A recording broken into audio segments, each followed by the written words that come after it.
You know that feeling, right? When you're watching an investment and it's just this dizzying roller coaster of ups and downs every single day. But what if I told you there's a way to cut through all that noise? To find the one number that tells you the true, unfiltered story of how you're really doing? Well, that's exactly what we're diving into today. The incredible power of cumulative returns. Let's get to it. All right, let me ask you something. Let's say you have a great day. You're up 5%. Awesome. The next day, you lose 3%. So you're up 2%, right? I mean, 5 minus 3 is 2. Simple math. Well, here's the thing. That simple intuitive math is totally wrong. And it's a mistake that can make you completely misjudge how your strategy is actually performing. And that little mistake, it's the key to what I like to call the daily profit illusion. It's this trap we all fall into, getting so hung up on the day-to-day numbers that we completely lose sight of the bigger picture. So let's break down exactly why just adding and subtracting these numbers doesn't work. It's kind of like this. Think of each daily return as just one single step on a really long hike. You have a good day, you take a big step forward. That doesn't mean you're at the top of the mountain. You have a bad day, you stumble back a bit. It doesn't mean you're totally lost. If you only focus on your feet, on each individual step, you're going to panic at every little dip and get way too cocky at every little peak, all while missing where the path is actually taking you.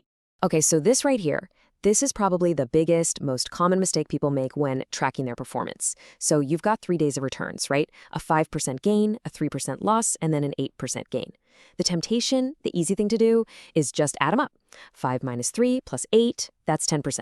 Simple. But if you look at your account balance, it's going to tell you a very different story. And here's the secret sauce, the thing you absolutely have to get. Returns compound. They multiply. See, that 3% loss on the second day, it's not taken from your original starting pot. No. It's calculated on the new, bigger total you had after that 5% gain. And then the 8% gain that comes next, that's calculated on that new, slightly different amount. It's like a chain reaction where each day builds on the last. And that, right there, is where the real growth or the real damage actually happens. Okay, so if adding and subtracting is out, how in the world do we track this journey? Well, the answer is you have to chart the entire path, from that very first dollar all the way to where it is today. Let's take a look at what that actually means. That's where this beautiful concept called cumulative return comes into play. This is the one number that just slices right through all that daily static. It doesn't care about the ups and the downs. It just answers one simple, crucial question. I started with this much. What's it worth now? It's the absolute bottom line of your money's entire journey.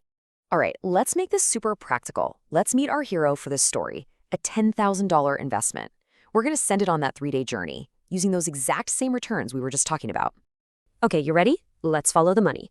Day 1, we start with 10 grand. A 5% gain brings us up to 10,500. Easy enough.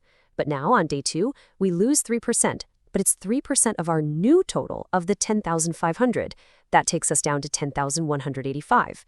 Then on day 3, we get that awesome 8% gain, but again, it's on that new balance, which takes us to our final destination of 11,000.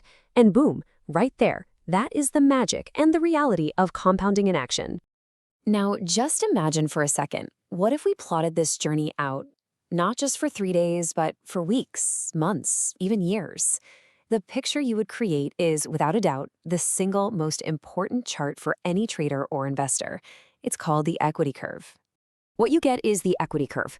And let me tell you, this is the visual storybook of your money. It's just a simple line chart showing the value of your account over time. It's not a chart of daily gains and losses. It's a chart of your total capital. This thing is the ultimate truth teller for any strategy you're running. Seriously, think of this curve as a map of your money's adventure. And you can read it just like a map. First, what's the overall direction? Is it generally heading up? Great, that's profitability. Then look at the terrain.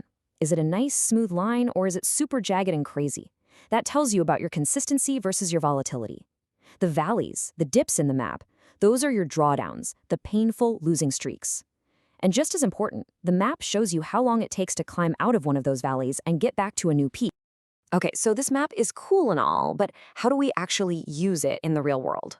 Well, let's use it to compare two totally different strategies and figure out which path is the right one for us. All right, check this out. We've got 2 paths in front of us. Strategy A is a slow, steady, smooth climb. It gets you a solid 5% total return. Strategy B, on the other hand, is a much wilder ride. You get bigger wins, but you also get deeper, scarier losses. but it gets you a higher total return of over 7%. So at first glance, strategy B looks like the winner, right? I mean, 7% beats 5%. But, and this is a huge but, those numbers are only half the story. So that's the real question, isn't it? Do you take the smoother, more predictable path for a slightly smaller reward? Or do you strap yourself in for the volatile, more stressful path to get that bigger payoff at the end? And here's the answer, and it might surprise you. There is no better path. Not really. The best strategy is always going to be the one you can actually stick with, mentally and emotionally. Strategy B might make more money on paper, but if those wild swings make you sick to your stomach and cause you to panic and pull your money out at the worst possible time, then it's a terrible strategy for you. The equity curve doesn't just show you numbers, it shows you the personality, the vibe of a strategy, helping you find one that actually fits who you are. All right, let's wrap this up and bring it all home. It's time to finally look past all that daily noise and read the true story that your performance data has been trying to tell you all along. Okay, so here's what you need to walk away with, the absolute must-knows. First, please stop getting lost in the day-to-day noise. It's just a distraction. Second, burn this into your brain. Returns multiply. They do not add up, always. Third, your equity curve is your ultimate report card. It never, ever lies. And finally, use that story, that visual map, to understand not just your profitability, but the cost of that profit in terms of risk, volatility, and stress. And all of this really brings us back to you. If you were to plot out the journey of your own strategy, your own investments, what would that line look like? Would it be a steady upward climb, a terrifying roller coaster, or maybe just a flat line going nowhere? The most important question you can ask yourself after all this is a simple one. What story is your equity curve telling you?